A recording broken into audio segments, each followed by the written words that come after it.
Hi there, I'm Fox Espresso and I live with other furries. When I was new to the fandom, I heard of these things called furry houses. WikiFur defines a furry house as a private residence that's widely known and is either home to a large number of furries or publicly listed for furry gatherings and events. Back then, they sounded like major places of furry fun. As I later found out, however, they aren't really that special, and in some cases, like in major coastal cities where it's expensive to live alone, it kind of makes a lot of sense. When you have to split a house or apartment with others, it makes sense to do so with like-minded folks. Even if there's no real financial need, furries will live with each other just for some familiarity.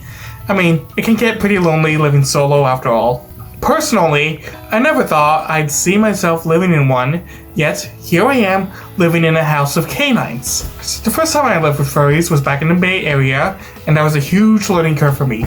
To be fair, it was also my first time living outside of my family, so a lot of stuff I did have to learn the hard way, but it was an experience. I won't get into the full details about it, what it was like, but it was interesting. On the upside, it was close to BART and the airport for cheap rent, and I finally got to be my furry self. It also helped throw fun parties. On the flip side, you're gonna have to join a Fox Espresso coffee club to hear that story. Speaking of stories, I did ask several of you guys, you furries, about your experiences living with other furries, and to put it lightly, I got a wide range of answers, so much that I couldn't read them all on here and had to put the rest on the Fox Espresso coffee club. With that being said, let's read a bit of your experiences. I've lived with furries as a roommate. I've had a few normie friends, but they accepted furries. The household overall was a typical we pay our share of the bills and we buy our own food kind of deal. Even when we had furry hangouts, the normie friends would join in since we were just playing games and drinking. Back then, I didn't know what to expect. I moved out of my parents' place from California, and I didn't know any furries outside of Twitter. I'll admit I was pretty nervous since I didn't bring much with me, but over time I warmed up to people, and I was a pretty shy and introverted person. I wish I knew earlier how rooming with others are. All I've known at the time was just my family. It would have been nice for me to have some sort of experience rooming with friends before moving out of my family's home. What I like about living with other furries is how much more fun can be had, whether it be playing games outside of your personal bubble. You can meet other furries that wouldn't have been able to find through social media, and a variety of other fun things to explore. What I don't enjoy about living with furries is how some can be a bit odd. You'll find some that are more secluded from social events, some that cause problems with their household like rotten food, and even some that want to be in your space without your permission. My advice would be to get to know them first, and see if you think they would be good roommates. Nothing goes wrong when you know who you're living with and agree on a split on the house bills. I lived in furry households pretty much since I turned 18. As much as I have some issues with furry households, I would not dare live in one that wasn't, as the positives definitely overlooked the negatives. I enjoyed it.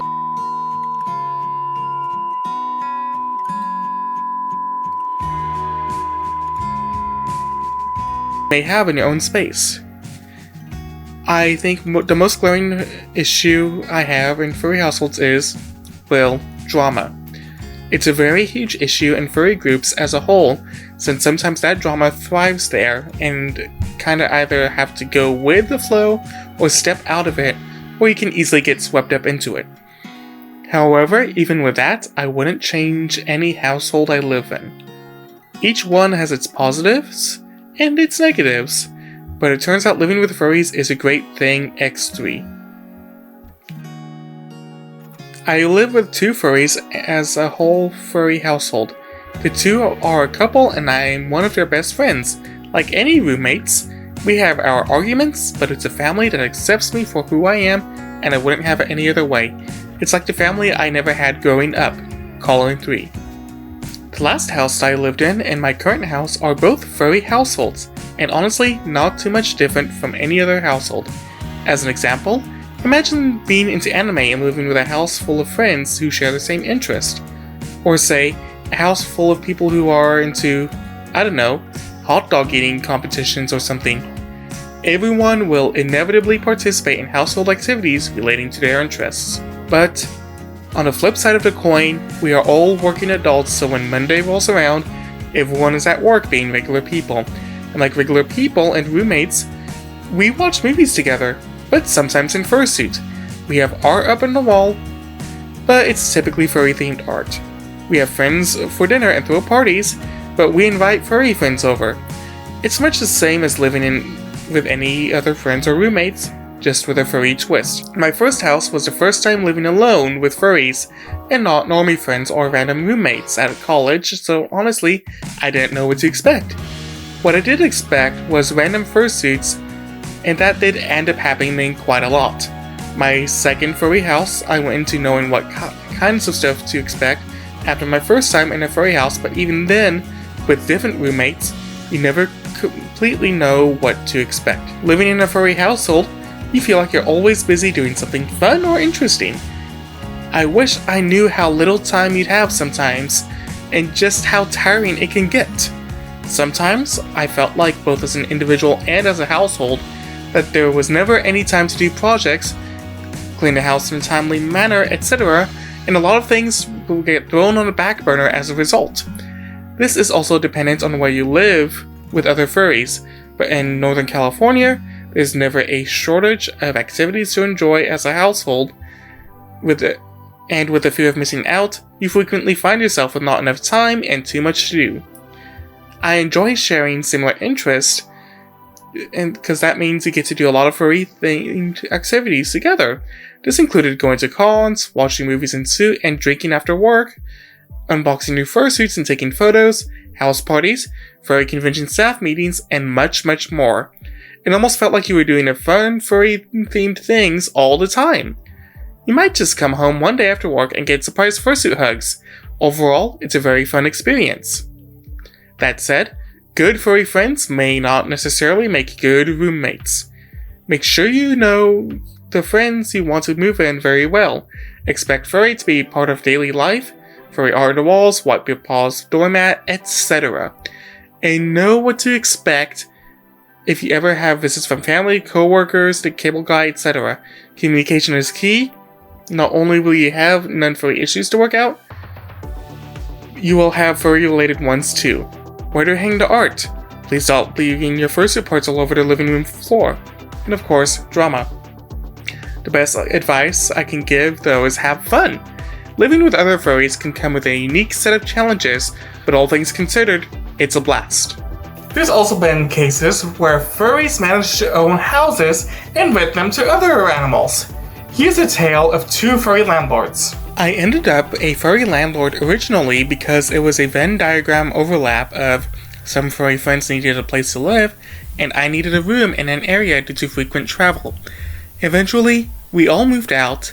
I didn't want to sell because long-term goals, and I felt comfortable seeking out furries to replace them, and my primary house is rented out to furries too. Furry tenants are exactly what you expect furry tenants to be. Very typical tenant issues. Roommate houses can cycle through tenants quickly, drama can be made rather public, and rent is late. The upside to furry tenants is it's easy to use a social network to find replacements. And honestly, the social network can give you a pulse on if the tenant is a or not. My advice about living with furries and renting to furries is if you don't want to get covered in don't whistle a pig. I personally find the furry upside greatly outweighs the furry downsides. Being a furry homeowner is pretty sweet, in part because you're investing in yourself and have a resource that you can use to help others in your network. I've had many roommates and learned what to look for in quality roommates. My advice is to choose them wisely. But regardless, if I had to choose well or not, all the people that I've helped, a lot have used my house as a stepping stone to a better quality of life. My current housemates co-own with me on my second property, and that takes a lot of trust, a lot of good communication skills, and mutual understanding of each one's goals. I found my current roommates through the furry fandom. We each shared a general interest in a variety of things from technology to music, and we had vibed together pretty great at conventions. It just seemed logical that after being a roommate with one of them for an extended period of time, to go in on co-owning together for a little while. One of the things that I feel is often overlooked is how much stuff everybody has, and each person's definition of clean can vary greatly. And you don't really know what that is going to look like until you live with somebody. It's also a test of someone's personality in a crisis. When something breaks and it's very expensive to fix, how do they react? These are things you can't really know until you've lived with somebody for a while. Beyond that, my advice is to choose your roommates carefully. Living with other furries can be awesome, but it can also be painful, especially for younger furries. I feel like there's a perception of what it would be like to live with furries. It's not always party every week, and it's actually pretty mundane most of the time. But living with others is very beneficial too. For example, my household splits the cost to make owning a higher quality house a reality. It's one of the reasons why you want roommates. But we also split other things too, like cooking and general house chores. Everywhere that I've lived with furries. I don't think I'd be inclined to live with non-furries at this point. I love where I live now and who I live with. We have conversations that are nothing but yapping and howling, but at the same time we take care of ourselves and each other. It's a healthy relationship, kind of like another family. However, it's not always fun and games. You're still an adult and have responsibilities to take care of. It is a common joke that furry houses come in two forms, either an IKEA catalog or an absolute mess. To be honest, we're more in between. What I'm saying is that just because you're an animal doesn't mean you should live like one. Treat others in your home with respect and do take care of where you live if you're able to. I'm the housemaid and I cook at home whenever I'm actually home. And I love to try to keep things clean when I'm able to. It just makes the whole place feel better and, well, like home. How about you? Have you lived with other furries? What has your experience been like? Feel free to leave a comment below. Special thanks to my Foxpresso Coffee Club members, especially Lufus Raccoon. Coffee Club members will get an early preview of this episode plus additional stories that I couldn't share here on YouTube, be it for timing or, well, you guys are just too damn spicy. If you like this, leave a like and subscribe. And until next time, yeah!